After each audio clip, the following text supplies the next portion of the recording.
es el único que tiene la capacidad de hacer que la energía llegue a nuestro planeta y entonces sí los autótrofos la pueden traer. Por lo tanto, la vida inicia incluso fuera del planeta. Esta energía que emite el Sol, básicamente es lo que mantiene en unos 15 a 16 grados centígrados la temperatura media del planeta. Y como ya hemos mencionado antes y hemos preguntado, ¿no? Sin el Sol serían menos 33 grados, ¿no? Así que si yo le resto a menos 15, por ejemplo, menos 33 da menos 18 grados centígrados. También hemos hablado de qué pasaría si el Sol dejara de existir. Simplemente, la vida en el planeta no sería tal cual nosotros la conocemos. Entonces, el Sol es lo más importante. Desde las culturas antiguas ya entendían este concepto, ¿no? de la importancia del Sol. Y digo que desde las culturas antiguas entendían el concepto porque no cabe duda que toda la historia, en el amerindio, en la historia precolombina, el Sol tiene un lugar predominante y preponderante en términos de religión, en términos de creencia de las civilizaciones más grandes. Desde los incas en el Perú hasta los aztecas en México y los mayas en toda la península de Yucatán, el Sol siempre fue una especie de Dios. Ellos comprendían que sin la luz del Sol la vida en el planeta no existía. Eso desapego al conocimiento intrínseco que generaron aquellas civilizaciones ha sido olvidado a través del tiempo, ¿no? Y quizás ahora se esté retomando un poquito más con lo que ha estado sucediendo en el planeta y con la destrucción que hemos provocado. Esa ha sido parte de todo lo que ha sucedido a través del tiempo. Y hasta ahora, si no vemos cómo hacemos de alguna manera para mitigar un poco los efectos de nuestras acciones, simplemente estamos condenados a la desaparición. Según algunos científicos y algunos análisis, de no matarnos antes con una guerra, mire lo que voy a decir, el fin de la raza humana estaría cerca del 2057 al 2070. Nos dan un rango ahí más o menos, porque algunos hablan de una edad, otros de, perdón, de un año, otros de otros años. Y esto se debe a que los efectos de todo lo que hemos hecho simplemente no los podemos evitar. O sea, nuestra generación y la suya y la de más adelante no la van a poder evitar. Lo que podemos es mitigar, o sea, como poner un parche para que el aire no se siga saliendo. Igual, en un neumático, igual, o sea, hay que arreglarlo. Pero ya, es muy difícil, si no imposible, arreglarlo. Entonces, no se asusten tampoco y piensen que en nuestros días tiene que ser así, ¿no? Hemos tenido algunas épocas, creo que a nivel internacional, es muy bueno que Estados Unidos, por ejemplo, Rusia y China, de nuevo quieran hablar sobre el ambiente, ¿no? Son los países que entre los que más contaminan. Y esto quizás gracias a los países europeos que han sufrido muchos embates y ellos tienen reglas muy, digamos así, muy bien descritas como para tener a tal año, en el 2030, reducir arriba del 30% de sus emisiones. Ya uno de los compromisos en este fin de semana que estuve viendo la noticia y hablan de que Estados Unidos pretende algo similar, reduciendo un 50%, entendiendo que es de lo más contaminante, y que China, que es quizás uno de los más contaminantes también, entonces está dispuesto a dialogar sobre el tema, ¿no? La disposición y que otros hagan, entonces son pasos que a veces los pasamos desapercibidos, pero si las grandes potencias dejan de consumir combustibles fósiles y comienzan a generar energía a través de formas amigables con el ambiente, entonces quizá la mitigación se pueda dar mucho mejor, ¿no? Así que toda esa energía del Sol, que hoy vamos a llamar la fuerza motriz del planeta, es la que permite las condiciones de vida en el planeta. Es la que permite que nuestra atmósfera termorregule la temperatura, es la que da la luz necesaria para que las plantas hagan fotosíntesis y además lleva energía, que es transformada de energía, vamos a llamarla física, a una energía bioquímica, y que de ahí inicie la vida. Pero la vida sin ella no hubiese iniciado, por lo tanto es lo primero. Los factores abióticos es lo primero.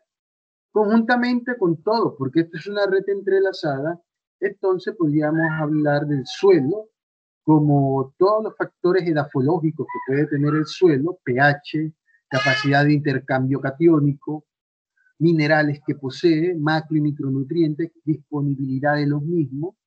Todo esto ayuda de alguna forma a que estos elementos sean absorbidos y también sean transformados en carbono, hidrógeno, oxígeno, nitrógeno, azufre, calcio, que básicamente son los componentes de la carne animal, de la carne humana, ¿no?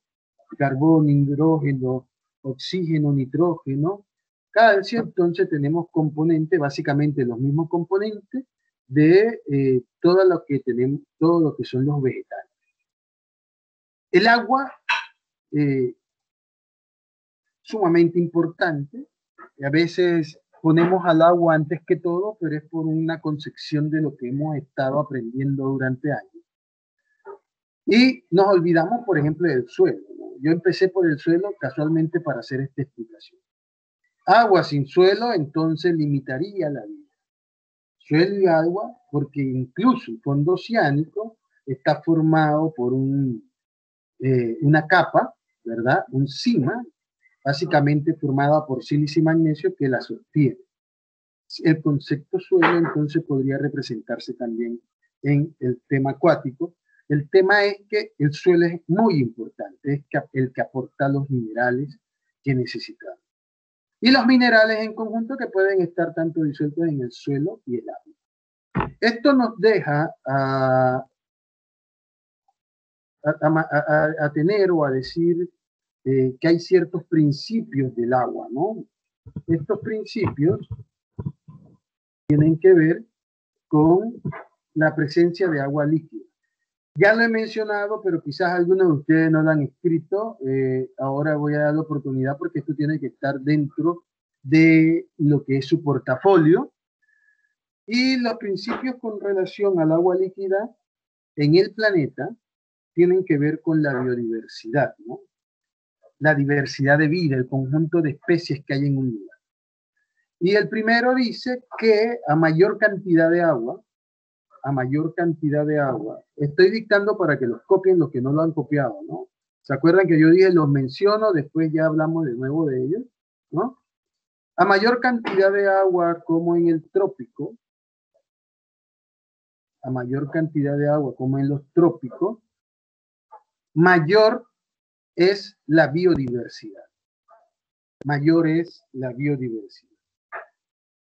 2, el segundo principio, no menos importante, a menor cantidad de agua, como en las zonas templadas y los polos, a menor cantidad de agua, como las zonas templadas y los polos, menor biodiversidad. Menor biodiversidad. Pero mayor número de individuos por especie. Mayor número de individuos por especie. Ok. Ahora vamos a hacer un ejemplo de cómo estos principios son reales, ¿no? Así rapidito, Alexis Martínez. Recuerde que ya a partir de esta semana tienen que encender sus cámaras cuando se les llame o se pregunte algo, ¿no? Tienen que encender su cámara. Don Alexis. ¿Sí? Está don Alexis, me dijo, dígale, ¿no? Dígale. Don Alexis, buenos días. Sí, dígame. Ok, don Alexis. Discúlpeme, don Alexis. Deme 10 ejemplos de árboles que usted conoce en el trópico o del trópico. 10 ejemplos. Sí, correcto, de nombre, pues. Conozco muy poco. No sé, el cedro. Cedro. No sé, profe, de verdad que... Nada más conoce el cedro, no puede ser, no conoce mango, marañón, aguacate, todos son árboles. Sí, pero explíquese un poco, profe. Ya son pocos. Yo lo puedo ayudar un poco. María, por ejemplo, pira, roble, teca, y podríamos mencionar otros, ¿no? De silopia aromática, por ejemplo, malagueto, ¿no? Y ya cuántos van, pira, roble, malagueto, mango, marañón, aguacate, cedro que usted conoce, teca, y por ahí si uno rebusca en la mente va a tener muchos árboles, ¿no? Pinos, pues es un árbol, ¿no? Así que tenemos varios y podríamos mencionar. Ahora usted mismo, don Alexis, mencióneme rapidito los árboles que conoce de las zonas templadas o frías.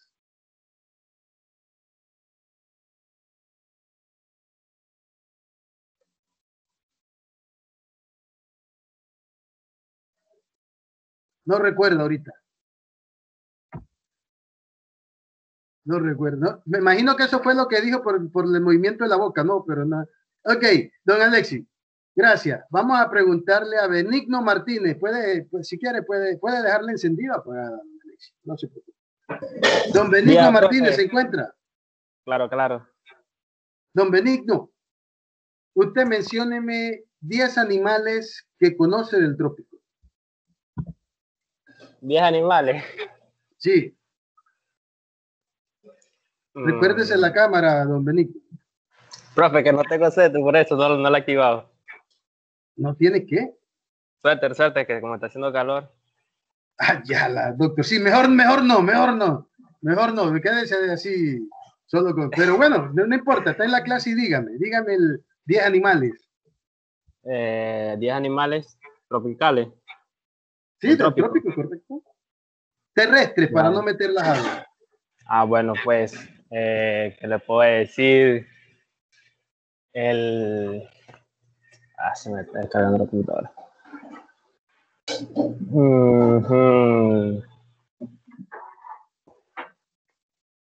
El perro. El perro. A ver, ¿cómo que se llaman los otros? Bueno, metamos al gato si metimos al perro, ¿no? El perro, el gato. ¿Qué más? Los conejos. ¿Conejo? Vio que ya comenzamos. Sí, es que se me olvidan los nombres esos. Ya tengo tiempo que no veía Animal Planet.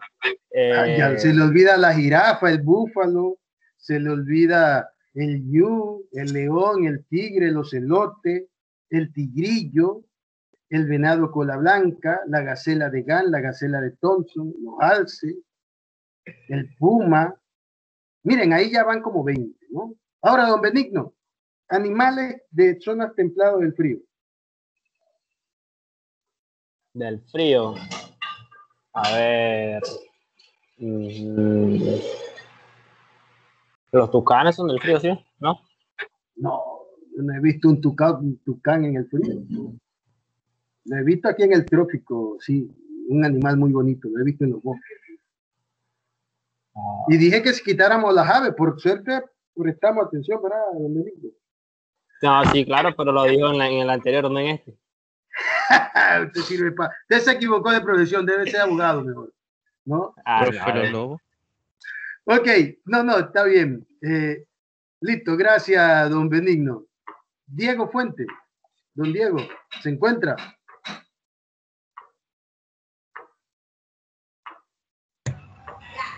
Sí, aquí estoy, profe, que estaba callando a mi hermana, dígame. Ah, sí, ya yo tengo que estar callando a mis hijos, imagínense. Pero no maltrata a su hermanito, a su hermana, digo. No. Ay, que está gritando. De don Diego, y la cámara, le voy a hacer una pregunta sencilla mientras enciendo, ¿no? ¿Qué se dio cuenta de los dos compañeros que pregunté inicialmente? No diga ahora nada malo de ellos, yo digo, ¿qué se dio cuenta en cuanto a la respuesta? Que no la hicieron. Bueno, no preguntaba eso. Bueno, pero sí, no lo hicieron. Será también que mire, uno, a veces aunque tenemos, yo estoy seguro, ¿verdad?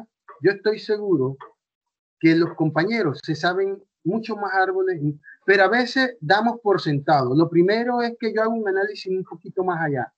A veces tenemos ese conocimiento, pero como no estamos apegados al ambiente, es el punto mío, simplemente se nos dificulta, ¿no? Un poquito recordarnos. Pero sí sabían, ¿no? Y yo sé que ahora van a estar más atentos, ¿no?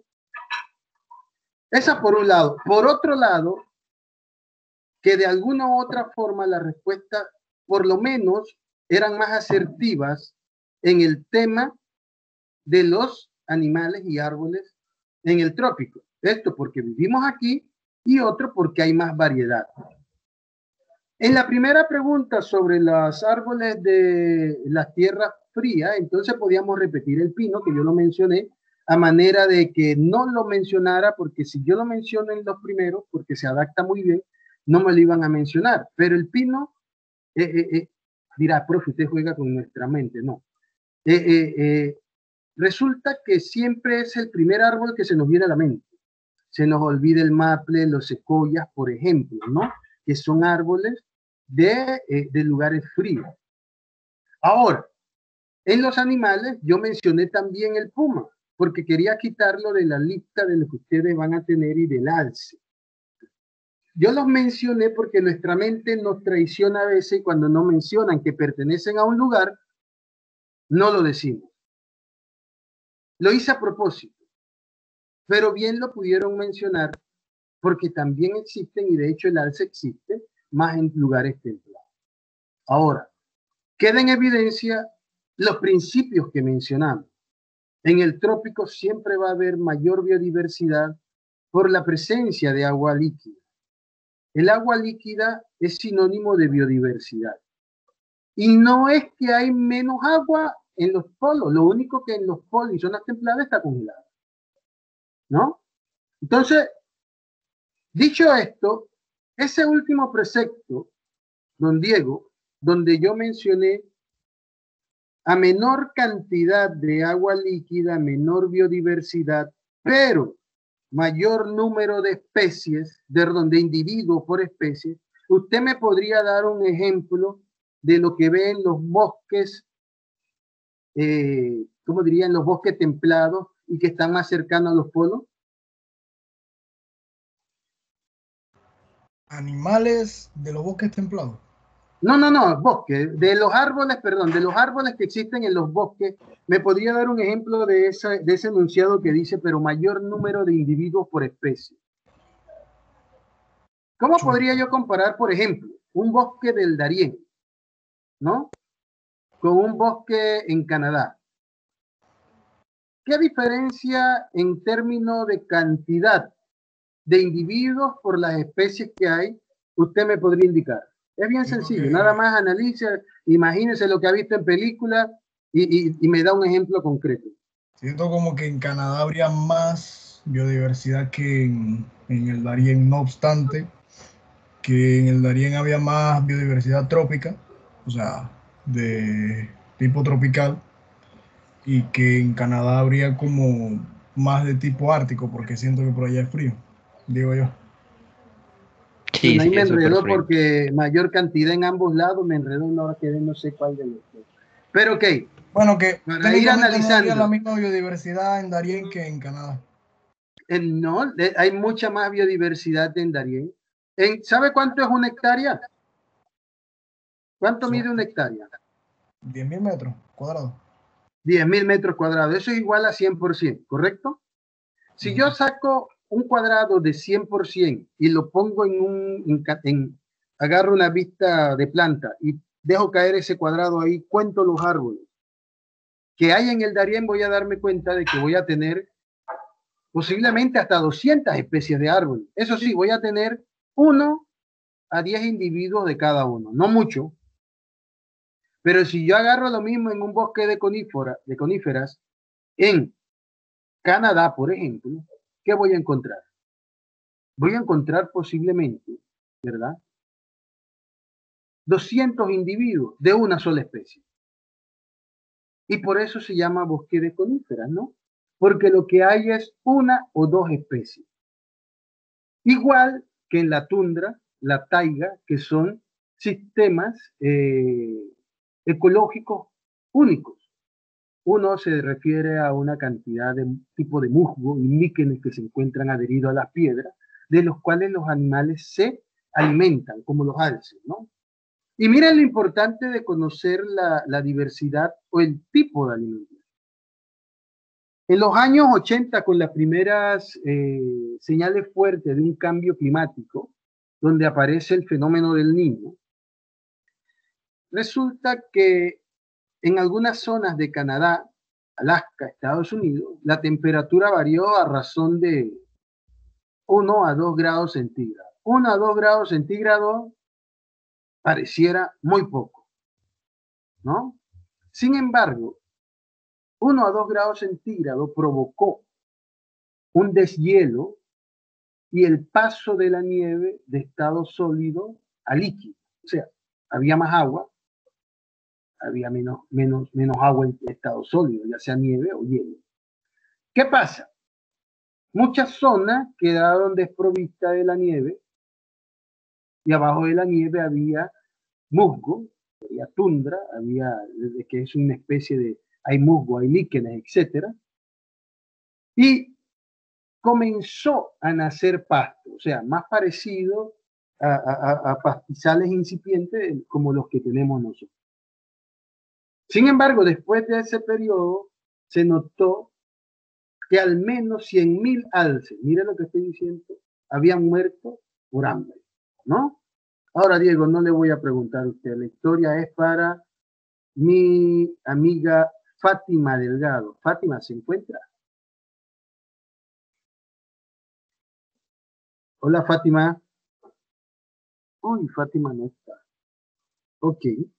Entonces voy a preguntarle a la señorita Génesis Vega. Génesis, ¿se encuentra? Génesis. Profesor. Génesis, de acuerdo a lo que yo dije, los animales murieron de hambre. ¿Por qué usted cree que murieron de hambre? Porque ellos no estaban acostumbrados a ese clima que fue cambiando. Ellos ya estaban acostumbrados al clima frío y con todo el deshielo les afectó porque ellos no consiguieron el mismo alimento al que estaban acostumbrados a conseguir. Ok, hago una pregunta. ¿La temperatura los mató o fue el alimento? La falta de... Ahora había más... La falta de alimento. Entonces eso nos dice que ellos se alimentaban más de lo que había debajo de la nieve, de la tundra, del musgo, de las hierbecitas pequeñas, que del pasto que ahora parecía mucho más abundante y en mucho más volumen. Sí. ¿Cierto, Génesis? Sí. Eso fue exactamente lo que pasó. O sea, los animales no se alimentaban de ese pasto, ¿no? Ahora, ¿de dónde vino ese pasto? Vino de las zonas más cálidas. Los vientos, las lluvias, los procesos erosivos y de modelación del planeta de hace miles de años, tienen semillas de diferentes especies por todos lados. El desierto de Atacama en los años 90 no había llovido, creo que como no sé cuántos cientos de años, y resulta que aparecieron especies nuevas después de la lluvia, porque las semillas estaban ahí en latente. Lo mismo pasa debajo de la nieve que mantiene esas semillas congeladas, y es como si tener un banco de semillas, ¿no? Entonces, la importancia de todo esto, ¿no? Ok, entonces ya vemos cómo el sol y la temperatura pueden interferir directamente en la presencia de agua, en la presencia de un alimento necesario para las diferentes especies del planeta. Si no hubiese un cambio climático provocado por el hombre, si la temperatura no hubiera subido un par de grados, resulta que no hubieran muerto tantos, ¿no? Es más, nosotros tenemos aquí en la región, bueno, aquí no, los centroamericanos tienen, por ejemplo, Guatemala, una de las extensiones más grandes de coral que hay en todo, en toda América. Y resulta que ellos tuvieron problemas hace como 10 años por un grado de temperatura en las costas, un grado más de temperatura en las costas. Simplemente el coral comenzó a a morir, se pone blanquecino, ¿no? Hay una pregunta que a veces sale, y aprovecho ahora para decirla, cuando estamos hablando de la formación y la evolución de las especies, ¿no?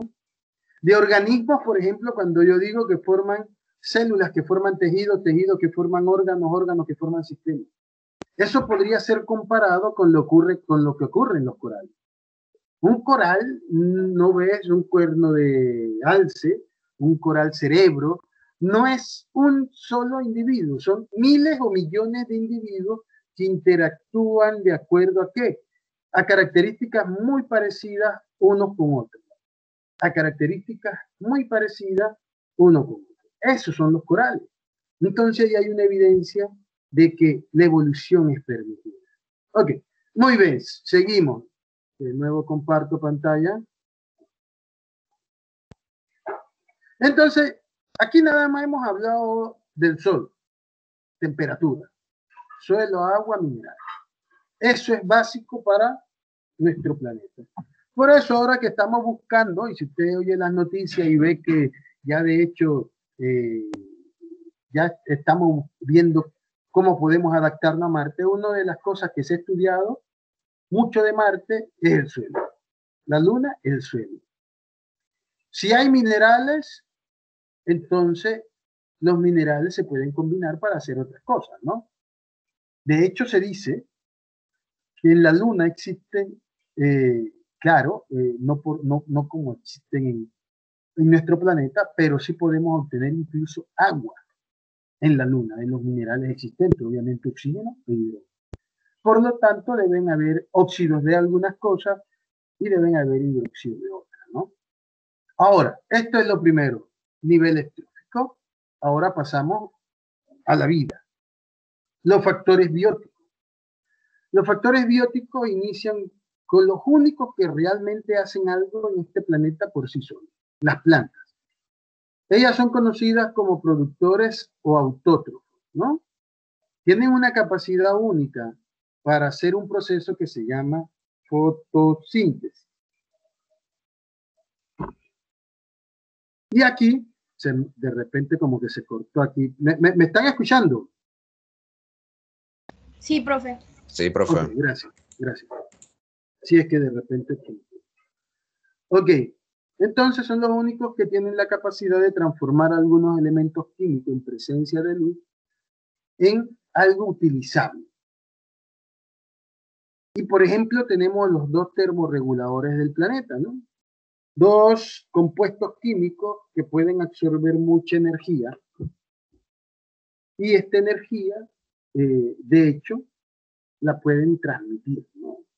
Pero lo que nos interesa ahorita es que se agarra estas moléculas, estos compuestos, como lo son el dióxido de carbono, 6 moléculas y 6 moléculas de agua, y las plantas transforman esto en C6 y H2CO6, ahí está descrito en la diapositiva, y liberan oxígeno. Y ahí entonces comenzamos a partir de la donación de energía que ellos nos dan. ¿Y cómo nos la dan? En forma de glucosa. C6H12O6 es glucosa. Así que podemos ver cómo estos organismos autótrofos transforman hasta cierto punto la energía del sol en algo que pueda ser utilizado. Y es de lo que nosotros nos alimentamos después, de las verduras, todo lo que son productos de hojas verdes, lo que tenemos como hortalizas, etc. Algunos granos y cereales, todo eso, ¿no? Todo eso es una cosa que nos dan los vegetales. Después de los vegetales inicia lo que yo llamo el gran robo de energía. Y el gran robo de energía no es más que la transferencia de esta energía de las plantas a través de los consumidores que también son llamados heterótrofos, ¿no? Los herbívoros se alimentan de los vegetales, así de sencillo, ¿no? O sea que se los comen y hasta los matan. Esos son llamados consumidores primarios. Los secundarios entonces serían aquellos carnívoros que se comen a los consumidores primarios, o sea, a los herbívoros. En algunas divisiones hay otro tipo de consumidor secundario que también lo llaman carnívoros que se alimentan de carnívoros. Vean, a los que les gusta ver National Geographic y todo eso, sé que entonces han podido ver que las hienas, si de un momento a otro tienen hambre y no han podido cazar a nadie, y hay una leona o una, ¿cómo diría yo? Un chita, también le van a meter diente a eso. O sea, no hay para mí una especialización real. El carnívoro se come cualquier otro animal que tenga carne, incluyendo ellos mismos, o sea, ellos mismos dentro del conjunto de todos los carnívoros, ¿no? Así que estos consumidores que están aquí, que a veces le llaman terciarios, no es realmente una división para mí que puedan poner dentro de un examen. Si quieren lo ponen y si no. Después vienen los consumidores que se llaman descomponedores o desintegradores. Esto yo lo pongo nada más en la diapositiva para que tengan una idea porque es lo que a veces encuentran en la literatura, ¿no? Así que de consumidores secundarios pueden pasar a descomponedores o desintegradores. Y son aquellos que realmente, perdón, se me olvidó algo. Esto aquí puede incluir los carroñeros. ¿No? Podríamos decir que entonces, vamos a evitar esto cuaternario, voy a quitarlo para que no. Los carroñeros, lo de carnívoros también voy a quitarlo para que no haya confusión. Ustedes después me dicen, profe, ahí estaba, y es verdad que ahí estaba porque ya hice la explicación. Tenemos los carroñeros. ¿Y quiénes son los carroñeros? Los carroñeros son todos aquellos que son el SASH, le digo yo, de el planeta. Sin ellos, nuestros sistemas ambientales, perdón, nuestros ecosistemas serían una cosa horrible vivir, ¿no? Lleno de olores nauseabundos, sobre todo como huevo güero. Y esto se debe a que ellos se encargan de remover toda esa materia orgánica muerta en descomposición. La existencia de los carroñeros es muy, muy importante. De hecho, se están estudiando porque ellos tienen para ciertas enfermedades, ellos no les hacen. O sea, se estudia qué tienen ellos en su organismo, que hay algunos virus, algunos hongos que no les afectan. La resistencia que tienen a virus y hongos es muy alta, ¿no? De hecho, fueron diseñados para comerse eso, ¿no? Así que, por lo tanto, desde el punto de vista natural no habría mayor explicación. Desde el punto de vista científico, para tratar de obtener esa resistencia, ya estamos hablando de otro tema, ¿no? El estudio de ello, entonces, es importante porque puede darnos luces de qué antibióticos se podrían utilizar o tratar de copiar cosas para evitar que el ser humano se enferme, ¿no? Así que los carroñeros son muy importantes. Esos carroñeros, entonces, involucran una gran cantidad de seres en este planeta. Tenemos las langostas, los cangrejos, los camarones, tenemos a los opilotes, a los gayotes, hay una serie de gayotes, ¿no?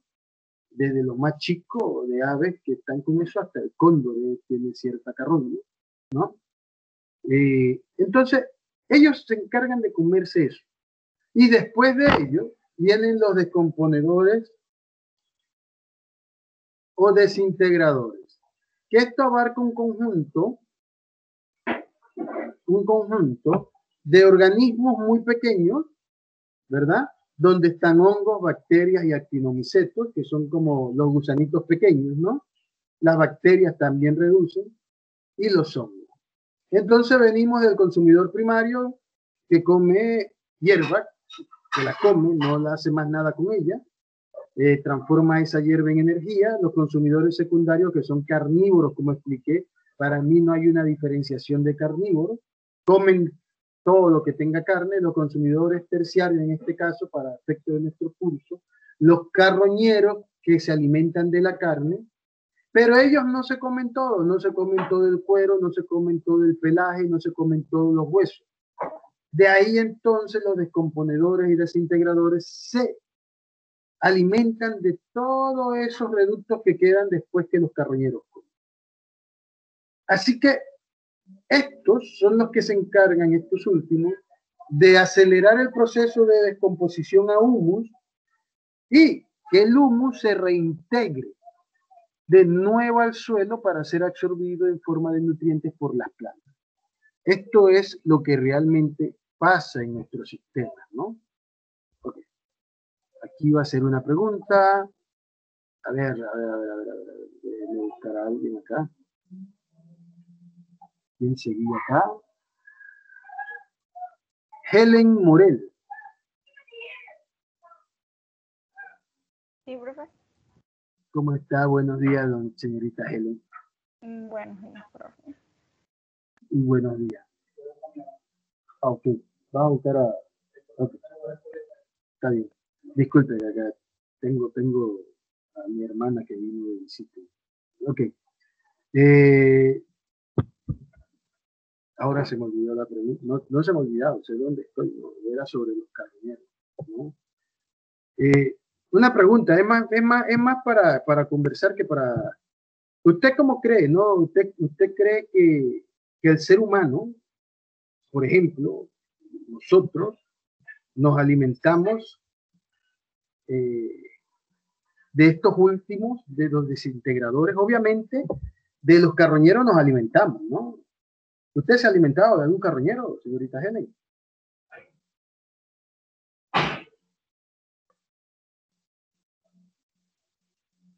Helen. Diga, profe. No, le preguntaba si usted alguna vez se ha alimentado de carroñeros. Creo que no. ¿Me oí? No está segura. ¿Le gustan los camarones? Ah, sí. Bueno, yo dije por eso. Yo por eso lo mencioné en los ejemplos.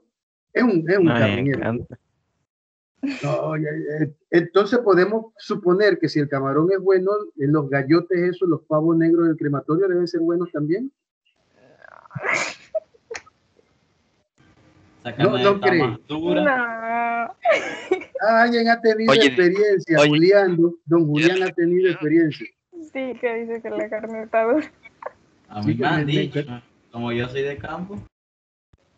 Yo tengo una anécdota, no conmigo, sino con dos alumnos que les di clase y trabajaron hace como 2 elecciones. El Tribunal Electoral siempre busca gente joven para que sea, bueno, en las mesas de votación, ¿no? El tema es que ellos tenían que irse para una zona, obviamente, de los originarios. Y ellos, bueno, era un chico y una chica. La chica me cuenta que un día, ellos pararon 2 o 3 días allá, le dieron una sopa de gallina. Ella sí vio la carne más oscura de lo normal, ¿no? No le sintió un sabor así a gallina, pero se lo comió. Sobre todo porque hacía hambre, y lo otro es porque siempre en estos lugares y en cualquier lugar, despreciar la comida es algo que no se debe hacer.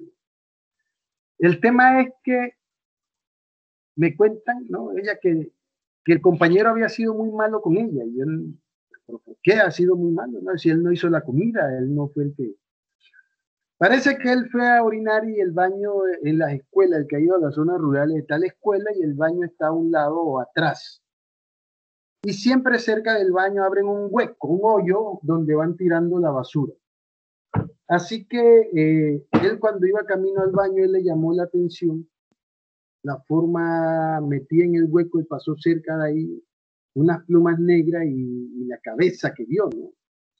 Así que él fue a orinar y cuando salió ya quedó con la inquietud. Así que cuando pasó de nuevo cerca y cuando vio, era la cabeza de un gallote. Así que él sumó 2 más 2 son 4. Lo que nos dieron fue un zancón, una sopa de gallote. Y ella decía que él era malo porque le dijo fue ya al día siguiente cuando venían de regreso. Y era por gusto vomitar, que iba a vomitar al día siguiente. Ya, ¿no? Digo, bueno, si no la mató, la hizo más fuerte, ¿no? Así que uno nunca sabe, ¿no? Y yo estoy seguro que hongos, bacterias y actinomicetos, que son los que reintegran esa materia en descomposición, también. Sé que le ha pasado a muchos que hacen en la mañana ¿cómo se dice? Al almuerzo hacen pollo, no se han dado cuenta que el mismo pollo usted lo calienta poquito en la tarde y la carne está más suave. Se desprende la carne del hueso. ¿Les ha pasado eso? A nadie. No puede ser. Eso sucede porque ya los hongos y las bacterias están desdoblando las grasas, ¿no? Entonces las hacen más palatables, más sabrosas. Y pueden estar seguros que por carambola, por rebote, hemos comido de todo, ¿no? Hemos comido de todo. Ok, vamos a dejarlo ahí, la hora ha terminado. Como siempre, un placer. Ya vieron el tema de la asistencia, así que espero que todos hayan puesto su asistencia. Y nos vemos el miércoles, Dios primero, para seguir. Saludos a todos. Hasta luego, profe. Hasta luego, profe. Hasta luego, hasta luego. Hasta luego, profe.